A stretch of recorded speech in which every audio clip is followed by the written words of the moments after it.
बिस्मिल्लाहिर्रहमानिर्रहीम अस्सलाम वालेकुम फ्रेंड्स, मेरा नाम मोहसिन और आप देख रहे हैं फॉरेक्स इको। आज हम वीकली फोरकास्ट देखने वाले। आज है 15 जून, संडे का दिन है और कल मार्केट दोबारा से ओपन होगी, तो किस तरह से हमने ट्रेड करना है उसको देखते हैं। सबसे पहले जो इम्पोर्टेंट चीज़ है वो है इकोनॉमिक कैलेंडर को देखना, कौन कौन से इम्पोर्टेंट इवेंट्स आ रहे हैं नेक्स्ट पूरे वीक के अंदर। और यहाँ पे अगर आप देखो तो यहाँ पे को रिटेल सेल्स है, ट्यूसडे को रिटेल सेल्स का डाटा है, अनएम्प्लॉयमेंट क्लेम है, फेडरल फंड्स रेट भी आ रहे हैं इसी वीक के अंदर। 18 जून को एफओएमसी की प्रेस कॉन्फ्रेंस भी है, एफओएमसी स्टेटमेंट भी है। तो ये जो वेडनेसडे है ये बहुत ज़्यादा वोलेटाइल होने के चांसेस हैं और ये 10 बजे रात को आएगा दुबई टाइम के हिसाब से। अनएम्प्लॉयमेंट क्लेम जो है वो 4:30 बजे आ रहा है। आगे थर्सडे हॉलीडे, बैंक हॉलीडेज़ हैं और उसके बाद देखें फ्राइडे जो है वो स्पीच है एक छोटी सी, ठीक है। लेकिन मोस्ट इम्पॉर्टेंट जो वार सिचुएशन चल रही है दुनिया के अंदर, ख़ास तौर पे अभी जो करंट वार चल रही है, वार जो अपना इसराइल और ईरान के दरमियान, इसके अलावा आप और भी देख रहे हो जैसे कि गज़ा के अंदर भी ये चीज़ है, फिर आगे रशिया और यूक्रेन के अंदर भी ये प्रॉब्लम चल रही है।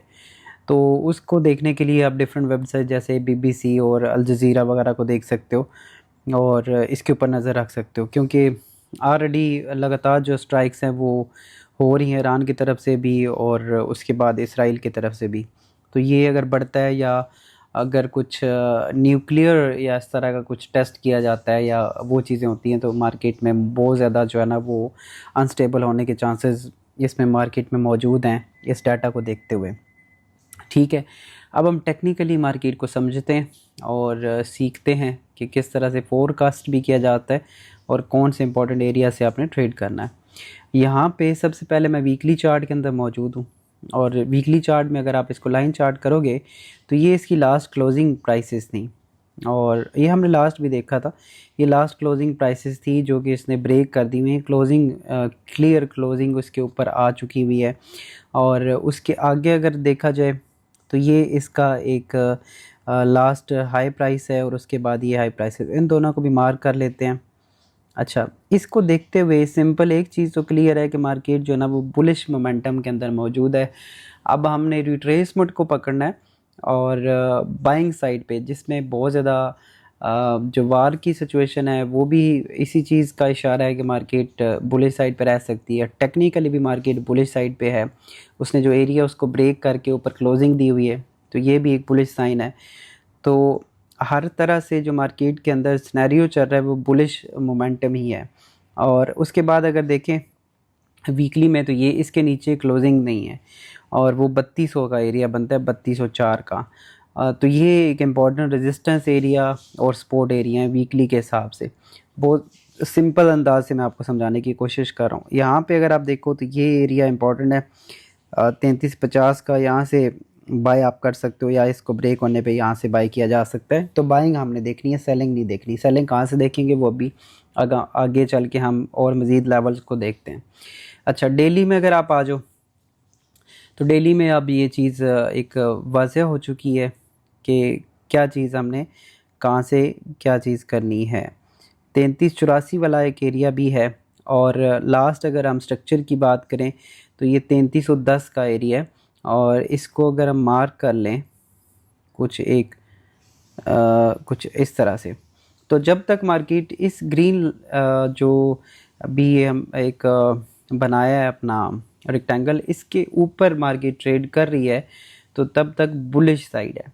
अगर ये नीचे ब्रेक होके नीचे इसको टेस्ट करने के बाद सेलिंग में आए तो देन हम सेलिंग की तरफ सोचेंगे, अदरवाइज़ बुलिश साइड पे सोचना हमने। तो वो रिट्रेसमेंट हम देखेंगे, रिट्रेसमेंट हमारी कहाँ पे कौन कौन सी रिट्रेसमेंट हो सकती हैं उनको हम मार्क कर लेते हैं। डेली के अंदर ही मैं मौजूद हूँ और इसमें अगर आप देखोगे तो ये एरिया भी है।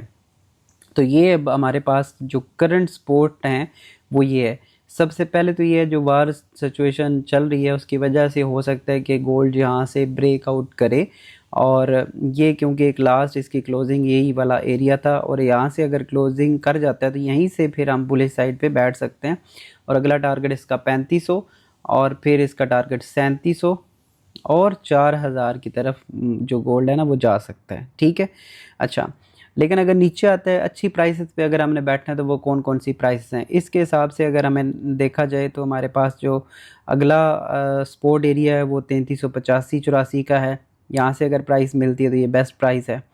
और नीचे अगर देखा जाए तो 3356 हमारी बेस्ट प्राइस है। और नीचे अगर आते हैं तो 3300 है। लेकिन ये एरिया थोड़े से हो सकते हैं कि टेस्ट ना हो जिस तरह की सिचुएशन चल रही है। मज़ीद H4 में और H1 के अंदर भी हम कुछ कंफर्मेशन को देखते हैं। यहाँ पे देखें तो वही चीज़ क्लियर अब हमारे पास जो है ना वो हो रही है इस एरिया, यानी कि 3390 के ऊपर हम जो है ना वो बाइंग करेंगे। इसको मैं ख़त्म करता हूँ और यहाँ पे मैं एक रेक्टेंगल ड्रा करता हूँ, ये वाला। तो ये हमारे पास एक बुलिश जोन है और ये जोन स्टार्ट होता है हमारा इस एरिया से। ये आपने नज़र रखनी है। अगर मार्केट इधर आती है 3380 के ऊपर तो यहाँ से बाइंग करेंगे। पहला टारगेट ये है और दूसरा टारगेट इसका ये वाला है। उसके बाद अगर नीचे बात करें तो 3356 यहाँ पे बाइंग साइड पे करेंगे और अगर नीचे मज़ीद आता है तो 3300 के ऊपर बाई करेंगे। सेलिंग जो है ना वो इसके बाद हम सोचेंगे। अदरवाइज़ बाकी रिट्रेसमेंट में सेलिंग तो आएगी छोटे टाइम फ्रेम के अंदर, लेकिन मेजर टाइम फ्रेम की अगर हम बात करें, पूरे वीक के हिसाब से बात करें तो ये मार्केट एग्जैक्टली बुलिश साइड पे मूव कर सकती है। और रिट्रेसमेंट हमने फाइंड करनी है, वो ये एरिया अगर ब्रेक होता है तो यहीं से बाय, नीचे आता है तो यहाँ से बाय कर सकते हैं। ओके, बहुत ही सिंपल और क्लियर अंदाज में मैंने आपको ये बताने की कोशिश की है कि कौन से एरियाज़ हैं जहाँ से हम बुलिश साइड पे इसको देखेंगे। बाकी डेली लाइव सेशंस भी मैं कंटिन्यू कर रहा हूँ अगले वीक को छोड़ के। उसके बाद पूरा लगातार जो है ना वो लाइव सेशंस अभी भी चल रहे हैं और इन लाइव सेशंस को आप लाजमी ज्वाइन किया करें। वहाँ पे लाइव ट्रेड्स और बाकी सारी चीज़ें आपको लाइव मार्केट के अंदर देखने को मिल रही होती हैं। अगर आप मेरे साथ मिलके काम करना चाहते हैं, डिस्क्रिप्शन में लिंक है, अकाउंट बनाएं और आप भी मेरे साथ मिलके काम कर सकते हैं। अपना बहुत सारा ख्याल रखिएगा। मिलते हैं नेक्स्ट वीडियो में। अल्लाह हाफिज़।